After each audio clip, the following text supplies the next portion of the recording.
So this morning I'm asking the question, who would Jesus welcome? Some years ago, I invited a co-worker to church. We'd been friends for a while. We had gotten to know each other. He had gotten to know me as the token Christian in the workplace, and I came to know him as a pretty rough character with a checkered story. But his response to my invitation to come to church caught me off guard. As I nervously asked him over lunch one day, "Would you like to come to church with me?" He replied, "No, I'm not religious enough. I'm not religious enough." I knew what he meant. In his mind, the life that he was leading and the church were on opposite sides of the spectrum. They were, in his mind, simply incompatible. To him, the distance between himself and Jesus seemed unbridgeable. It's moments like these which gets me back to a very basic question. Who would Jesus welcome? Who would Jesus welcome? Or to ask more bluntly, who's the ideal candidate to become a Christian? Who are the ideal candidates for becoming Christians? And a brief overview of John's opening chapters shows us that a diversity of people from significantly different backgrounds all drew to the person of Jesus. They were so different, these people, and yet all of them were drawn to Jesus. As we take a look then, we discover there isn't such a thing as an ideal candidate or an ideal type of person that would make a good fit for Jesus. On the contrary, Jesus welcomed all sorts of people. People from very religious backgrounds, people from cynical backgrounds, people from scandalous backgrounds. No one, as we shall see, is too religious for Jesus. No one is too irreligious for Jesus. And yet Jesus is relevant to everyone. So come with me. The first encounter we're looking at involved a pretty straight up and down church person. These are church-going folk, straight up and down. These are people with a notable involvement with the church of their own day. Take a look at verses 35 through 37. The next day, again, John was standing with two of his disciples. And he looked at Jesus as he walked by and said, "Behold, the Lamb of God." The two disciples heard him say this, and they followed Jesus. And one of the first things we notice in a few verses like that is the religious atmosphere of this encounter. Religion is just everywhere in that encounter, right? And I mean that in a positive sense. John, that is John the Baptizer, was a towering religious figure of his day, an absolute powerhouse of religious instruction. He pointed people to God by the thousands. He gained a pretty decent following of disciples. And these are people who would commit themselves to John in order to learn about God. And that's the situation we're dealing with. This is what's happening in the text. That's what's entailed when you read about the next day. Again, John was standing with two of his disciples. This was towering John with some disciples learning about God. So we're dealing with people who are familiar with the church of their day. They are familiar with the world of religion. And what's more, these religious people spoke and understood the religious terms and expressions of the Bible. Notice that. When John saw Jesus, he said, "Behold, the Lamb of God." Just for a moment, imagine hearing those words from a zealous preacher if you've never, ever been to a church or had any contact with Christianity before. A zealous preacher sees a person walking past and he says, "Behold the Lamb of God." What does that even mean? If you've never been to church before, language like that may just sound mysterious to you. Perhaps you'd just be scratching your head and you're looking around for a baby sheep that apparently belongs to God. But John's disciples, those familiar with the church, they knew exactly what the expression meant. They understood John's meaning. John wasn't pointing out an actual lamb. John was pointing out a character in God's story. An innocent one being readied as a sin sacrifice. They understood that much. They were, in other words, religious insiders. They were people familiar with the church. They possessed a religious framework by which to handle the scriptures. And yet, they're still drawn to Jesus. Their love for their church and the things of God dovetailed perfectly with Jesus. That much is obvious. But that does not mean that this is a match made in heaven, that somehow if you're brought up in the church, if you're brought up in a religious world, if you know all the expressions of the Bible and what they mean, it does not mean that following Jesus is somehow any easier for you.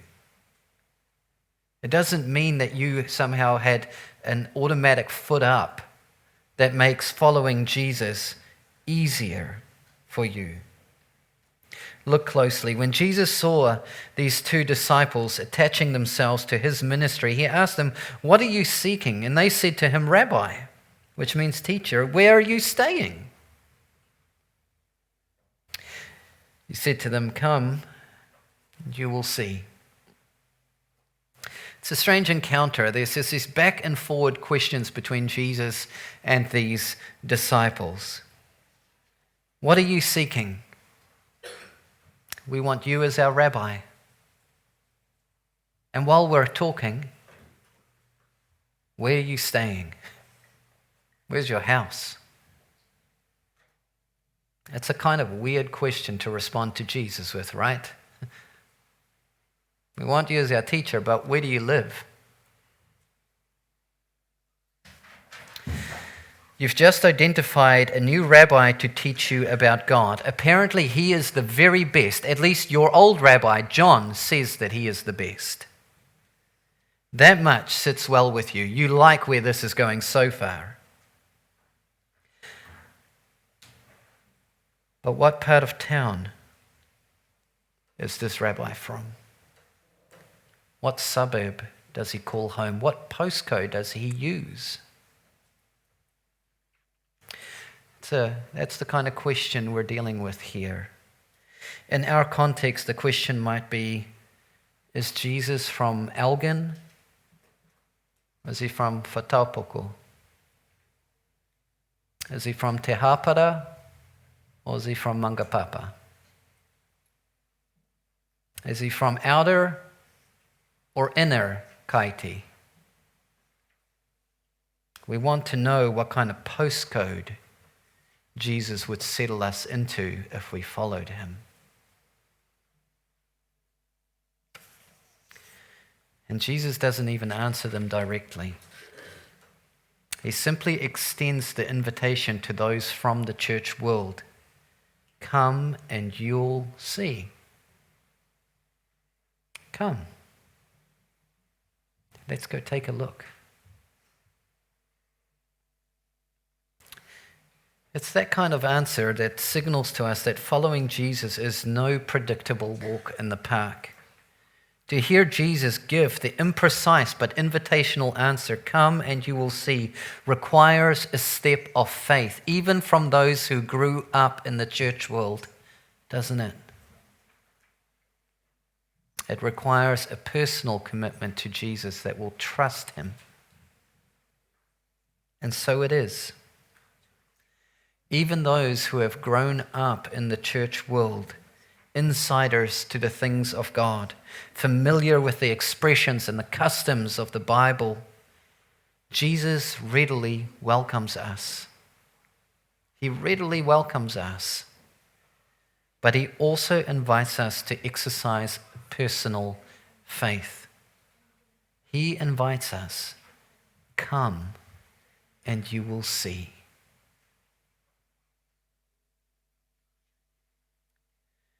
So that's one encounter, Jesus encountering people who are familiar with the church world, brought up in the church world, but he invites them, "Take a step of faith with me, trust me, come and you will see." The second encounter we're looking at is an encounter Jesus has with a cynic, someone who is cynical. If our main question this morning is who would Jesus welcome, one answer is that Jesus welcomes those with cynical minds. Let's get a feel for this in verses 43 to 46. The next day, Jesus decided to go to Galilee. He found Philip and he said to him, "Follow me." Now, Philip was from Bethsaida in the city of Andrew and Peter. Philip found Nathanael and said to him, "We have found him of whom Moses in the law and also the prophets wrote, Jesus of Nazareth, the son of Joseph." And then Nathanael said to him, "Can anything good come out of Nazareth? Can anything good come out of that city, that village?" You know, the cynicism in Nathanael's voice is palpable. Can anything good come from that place? In Jesus' day, Nazareth was a browbeaten and insignificant dot on the map. It's the place that no one cared about or noticed. If you're from Auckland, this is everything south of the Bombay Hills. It was one of the most underwhelming destinations imaginable to you.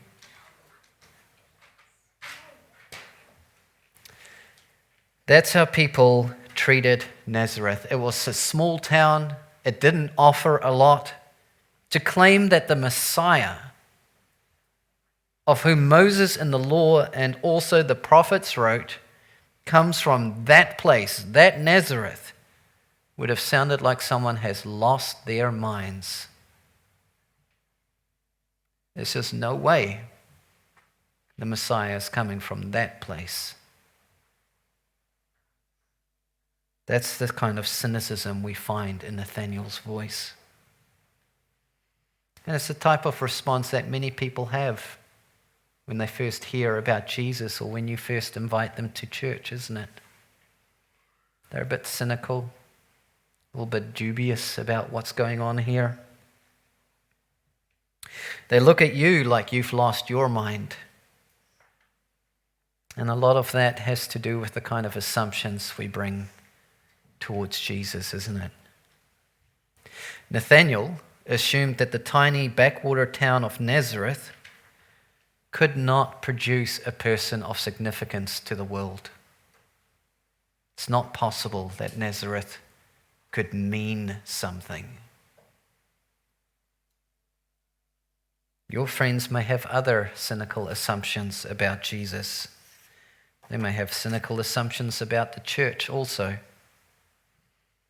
They may think that the Jesus story has become an indecipherable collusion between myth and history.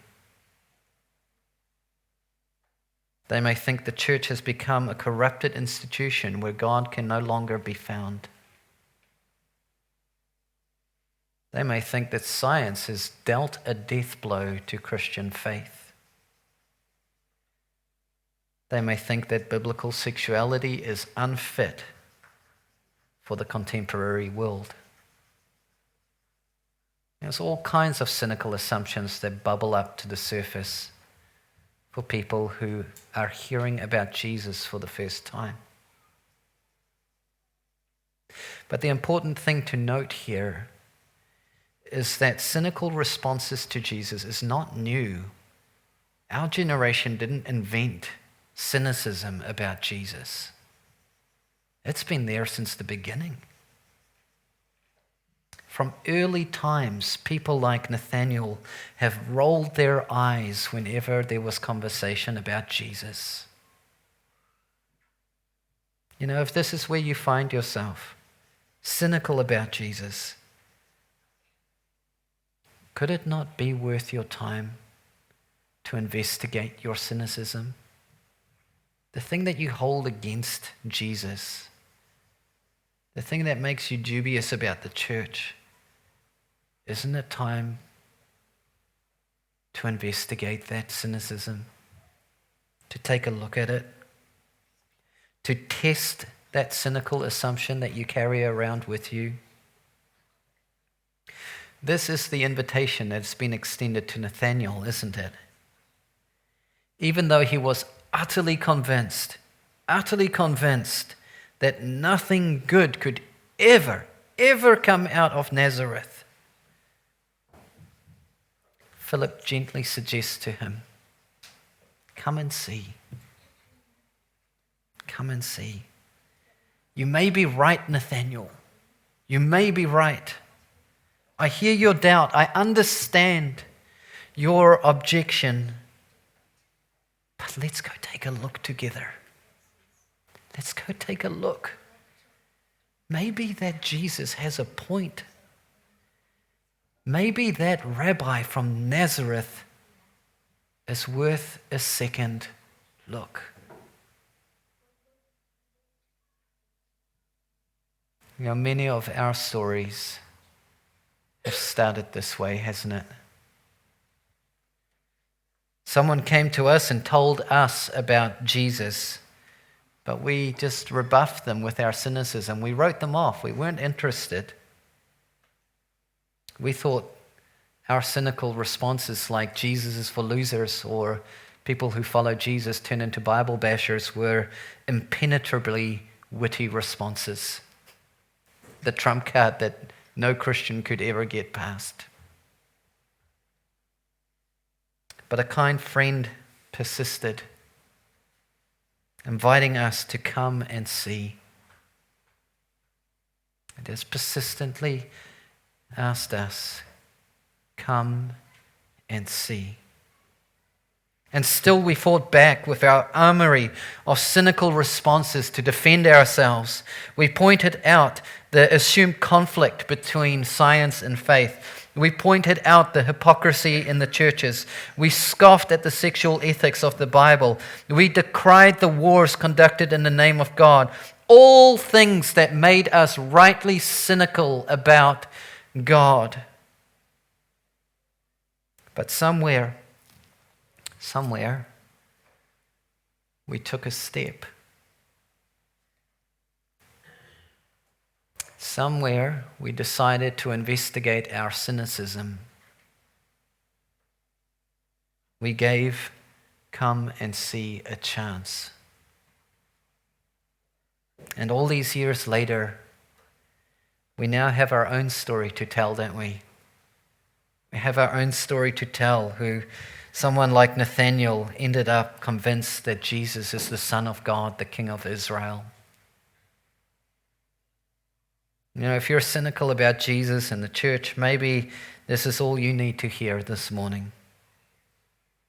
Jesus is not even asking you to resolve each and every question or doubt or cynicism that you have brought with you. Rather, begin by taking one small step toward Jesus. Come and see. Come and see. Maybe your cynicism is not warranted. Maybe it's not so impenetrably difficult a thing for Jesus to handle. You would find that Jesus would welcome you also. So far then we've seen that Jesus had welcomed people from within the church world. He also welcomed those who are cynical towards the church world. The third encounter we're thinking about this morning is a person with a scandalous background. In John 4, we meet a woman from Samaria. Jesus was thirsty and he asked her for a drink. And we're going to pick this up in verse 7 through to 9.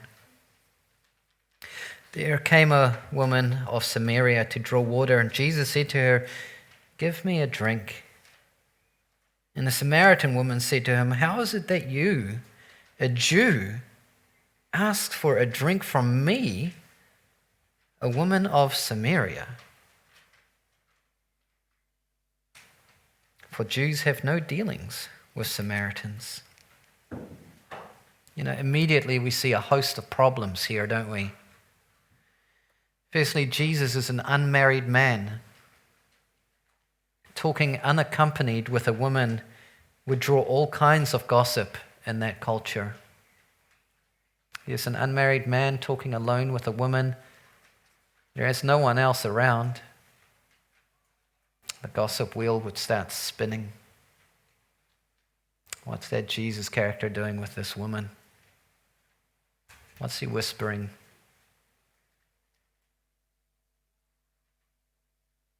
Secondly,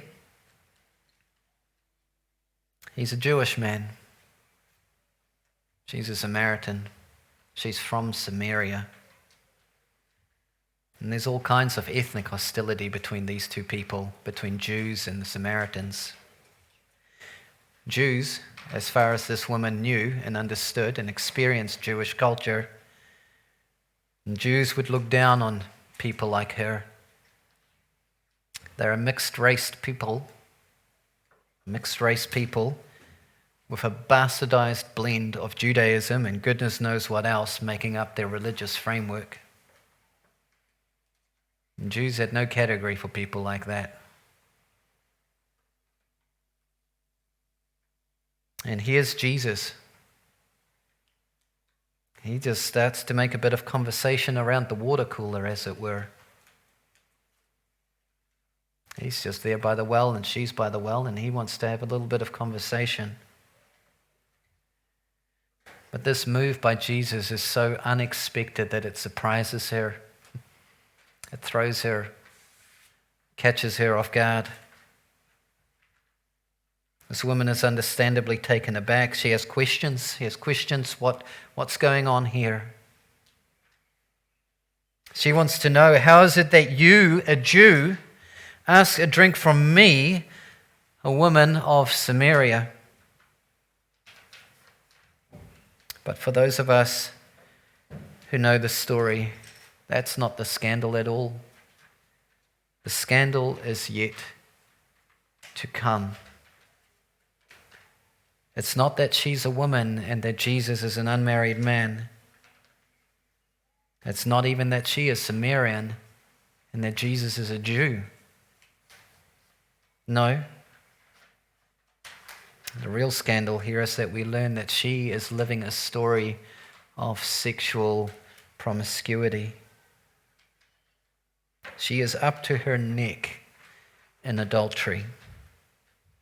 When Jesus asked her to call her husband, she replied with great honesty, "I have no husband."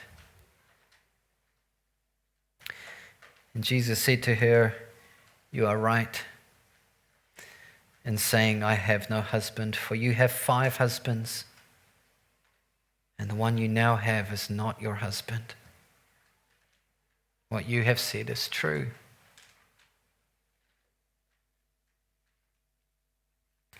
Tabloids would rub their greedy hands together at a story like this, wouldn't they? There'd be a feeding frenzy around this situation. The great rabbi of the day, Jesus, talking alone with a woman known for her indiscretions. Imagine how much clickbait that would drive. Imagine how many angles you could put on that story.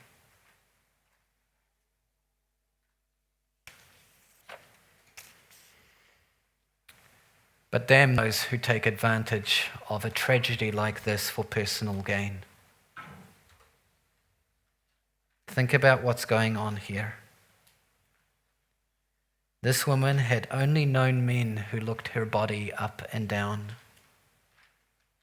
She had only known men who used conversation as a means to an end.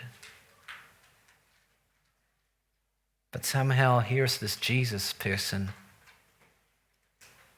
and he does none of that. He breaks the entire narrative that she has known for most of her adult life. He's not there to indulge a personal sexual fantasy. He's not there to run a sleazy angle on her. Somehow, just being at the well with this woman, he made the situation bearable for her for once. For once in her life, there's a man who's not busy trying to do something, trying to get her in bed. And then he tells her a little bit about God. Tells her a little bit about God. He tells her how, like a little water on a scorching hot day, makes us glad. But the next day we're thirsty again. But God quenches a thirsty soul. Who talks like that? Who talks like that? You know what it's like to have water on a hot day. And Jesus says that somehow there's this water for your soul. His analogy, his word picture of salvation is so inviting, so attractive to the one carrying the burden of sexual scandal. And it shows us even serious scandal is no barrier to the welcome of Jesus. We all have our stories, don't we? We all have our stories of being drawn to Jesus, and some of us still have stories in the making. Some of us here have come to Jesus from the privilege of a church background. We knew the lingo, we knew the religious expressions and references, and through these privileges we discovered Jesus for ourselves, accepting the invitation to come and see. Come and see. And yet others of us here have come from cynical backgrounds. We had more questions and doubts about Jesus and the church than you could shake a stick at. We couldn't point out Nazareth on a map, but we questioned everything we know about Jesus with a cynical tone in our voice. And even so, slowly, step by tiny little step, we were helped by a friend the way Philip helped Nathanael. A friend who heard our doubts and our questions, who would sit with us long into the evening talking about our cynical responses to Jesus. And they would just persist with us kindly, wouldn't they? And they would say, I know all these things I'm telling you about Jesus may sound so implausible to you. I understand. But come and see. Let's talk about the possibility that some 2,000 years ago, a man named Jesus, born in the ancient world, is actually the one of whom Moses in the law and also the prophets wrote. And that's the story many of us have, isn't it? That's the story God formed, where our initial cynicism was relieved and we found ourselves welcomed by Jesus. And then there are some of us who have come to Jesus from scandal. If our worst moments were to be projected on a screen, we would recoil in shame. But somehow, like the woman at the well, we found that Jesus did not add to our humiliation. Jesus didn't point and laugh, didn't humiliate us any further than what we already felt. And even though he uncovers our sin and he names it, it was somehow the most gentle naming of our sin. And somehow it was the most welcoming and sobering of moments that we could hear him say and name our sin without wanting to run for cover. Somehow it was the most sane moment we have ever experienced, where we would hear Jesus say, as we confessed our sin, what you have said is true. He would hear us. He would hear our confession and say, that's right. That's right. What you are naming here, it's true. And from there, we would take a step toward Jesus and find his welcome for us also. All this to say, there is no ideal candidate for coming to Jesus. There is no ideal candidate. You could be religious. You could be a cynic. You could have a story wrapped up in more scandal than many of us care to know about. None of that makes you any more or less suitable to the welcome of Jesus. But as with all the stories we've looked at, there seems to be a common thread. The invitation to come and see. Jesus welcomes you and he says, come and see. Come and see the Christ. Come and see. Take a look. Make an inquiry for yourself, and in time you may be able to offer Jesus' welcome toward others also.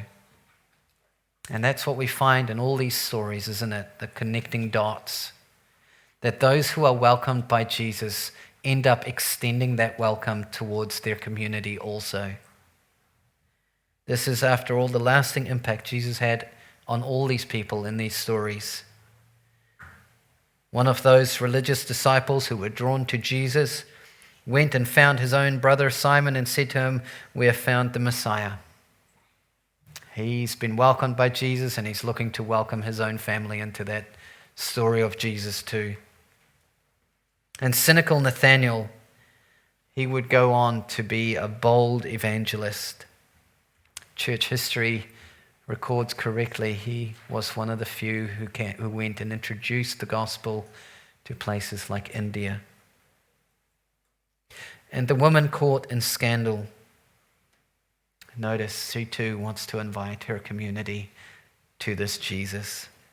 She left her water jar and went away into the town and said to the people, come, see a man who told me all that I ever did. Can this be the Christ?